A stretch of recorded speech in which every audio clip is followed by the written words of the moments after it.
కొండా సురేఖకు legal నోటీసులు పంపిన కేటీఆర్ రాజకీయ కక్షతో తన పేరును వాడుకోవడంపై ఫైర్, బహిరంగ క్షమాపణ చెప్పాలని డిమాండ్. మంత్రి కొండా సురేఖ వ్యాఖ్యలపై భగ్గుమంటున్న టాలీవుడ్, గౌరవప్రదమైన స్థానంలో ఉండి ఇలాంటి వ్యాఖ్యల అంటూ ఫైర్. దయచేసి సాటి మనుషుల వ్యక్తిగత విషయాలను గౌరవించండి. తమ కుటుంబం పట్ల కొండా సురేఖ చేసిన ఆరోపణలు పూర్తిగా అబద్ధమని నాగార్జున ట్వీట్. మహిళా మంత్రి వ్యాఖ్యలు బాధ కలిగించాయి. తమ కుటుంబానికి కొండా సురేఖ క్షమాపణలు చెప్పాలని అక్కినేని అమల డిమాండ్. కొండా సురేఖ చేసిన వ్యాఖ్యలు పూర్తిగా అబద్ధం, పరస్పర అంగీకారంతోనే విడిపోయామన్న నాగ చైతన్య.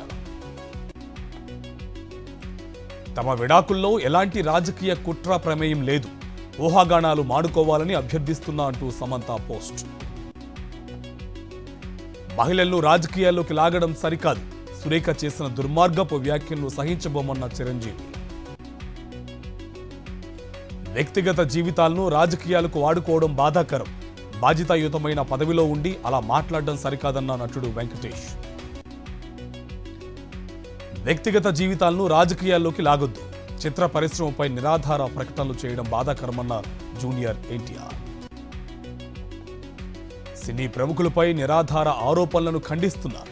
సమాజంలో గౌరవాన్ని పెంపొందించేలా వ్యవహరించాలని సురేఖకు నటుడు అల్లు అర్జున్ హితవు. రాజకీయ ప్రత్యర్థిపై పగ తీర్చుకునేందుకు నాగార్జున ఫ్యామిలీపై వ్యాఖ్యలు సరికాదు, కొండా సురేఖ కామెంట్స్ పై సీఎం రేవంత్ స్పందించాలన్న రామ్ గోపాల్ వర్మ. అసత్య కథనాలను రాజకీయాల కోసం వాడుకోవడం బాధాకరం, వ్యక్తిగత జీవితాలను ప్రజా చర్చలోకి లాక్కూడదన్న మంచు విష్ణు.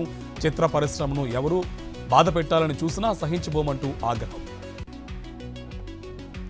మహిళలు, కుటుంబాల గురించి మాట్లాడడం ఆ రెండు పార్టీలకే అలవాటైపోయింది. ఇలాంటి రాజకీయ నేతలను బహిష్కరించాలంటూ కిషన్ రెడ్డి కామెంట్స్. సమంత ఎవరికి జవాబు చెప్పాల్సిన అవసరం లేదు, బీఆర్ఎస్ హయాంలో ఫోన్ ట్యాపింగ్ పై నెటిజన్ కు రిప్లై ఇచ్చిన సింగర్ చిన్మయి. తిరుమల లడ్డు వివాదంపై నేడు సుప్రీంకోర్టులో విచారణ. ఇప్పటికే చంద్రబాబు వ్యాఖ్యలు తీవ్రంగా ఆక్షేపించిన సుప్రీంకోర్టు. 4 నెలల్లోనే కూటమి ప్రభుత్వంపై తీవ్ర వ్యతిరేకత వచ్చింది. ప్రజల తరపున పోరాటాల్లో చురుగ్గా ఉండాలని పార్టీ నేతల సమావేశంలో వైఎస్ జగన్ పిలుపు. చంద్రబాబు తిరుమల జోలికి వెళ్లొద్దు, మీ కుళ్ళు రాజకీయాలకు దేవుణ్ణి వాడుకోవద్దు, హిందువుల మనోభావాలు దెబ్బతీస్తే నాశనమైపోతారంటూ విజయసాయిరెడ్డి ట్వీట్. కూటమి ప్రభుత్వ నిర్వాకంతో పేదలు వైద్య విద్యకు దూరమయ్యారు. పులివెందులకు వచ్చిన మెడికల్ సీట్లను వెనక్కి పంపడంపై వైఎస్ అవినాష్ రెడ్డి ఆగ్రహం. ఇంద్రకీలాద్రిపై దసరా మహోత్సవాలు ప్రారంభం. స్నపనాభిషేకం తర్వాత ప్రారంభమైన దర్శనాలు. 4500 మంది పోలీసులు, 200కు పైగా సీసీ కెమెరాలతో బందోబస్తు. ఆసిఫాబాద్లో ఘనంగా ఎంగిలి పూల బతుకమ్మ సంబరాలు, ఉత్సాహంగా పాల్గొన్న మహిళలు.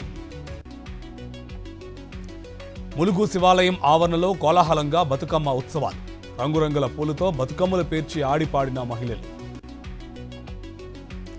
ద్వారకా తిరుమలలో ప్రారంభమైన కుంకుళ్ళమ్మ అమ్మవారి దసరా శరన్నవరాత్రి ఉత్సవాలు, పోటెత్తిన భవానీ మాలధారులు, ఆలయంలో కుంకుమార్చనలు, చండీహోమం. కాసేపట్లో నకిరేకల్ మున్సిపల్ చైర్మన్ ఎన్నిక, కౌన్సిలర్ల పార్టీ ఫిరాయింపులతో ఉత్కంఠగా మారిన ఎలక్షన్. వరంగల్ జిల్లా వర్ధనపేట మండలంతో తాగునీటి కటకట, 6 రోజులుగా నిలిచిపోయిన నీటి సరఫరా, ఖాళీ బిందెలతో మహిళల నిరసన. విశాఖలో గంజాయి మత్తులో స్విగ్గీ డెలివరీ బాయ్ పై దుండగుడు హత్యాయత్నం, సమయానికి పోలీసులు రావడంతో తప్పిన ప్రమాదం. రోడ్లపై టెంట్లు వేసుకుని జీవిస్తున్న వరద బాధితులు. బీహార్ ముజఫర్ నగర్లో దీనంగా మారిన బాధితుల పరిస్థితి. బీరుట్లో ఇజ్రాయిల్ వరుస దాడులు, 6 పౌరులు మృతి, పెద్ద ఎత్తున ధ్వంసమైన భవనాలు. లెబనాన్లో 8 మంది ఇజ్రాయిల్ సైనికుల మృతి, హెజ్బొల్లా అటాక్స్ లో చనిపోయినట్లు ధృవీకరించిన ఆర్మీ. నేటి నుంచి మహిళల T20 వరల్డ్ కప్, యుఏఈ వేదికగా పోటీ పడనున్న 10 జట్లు. తొలి రోజు Scotland versus Bangladesh, Pak versus Sri Lanka మ్యాచ్లు. స్టాక్ మార్కెట్లను వెంటాడుతున్న యుద్ధ భయాలు, ఫ్రీ సెషన్తో మొదలై భారీగా నష్టపోతున్న సెన్సెక్స్, నిఫ్టీ.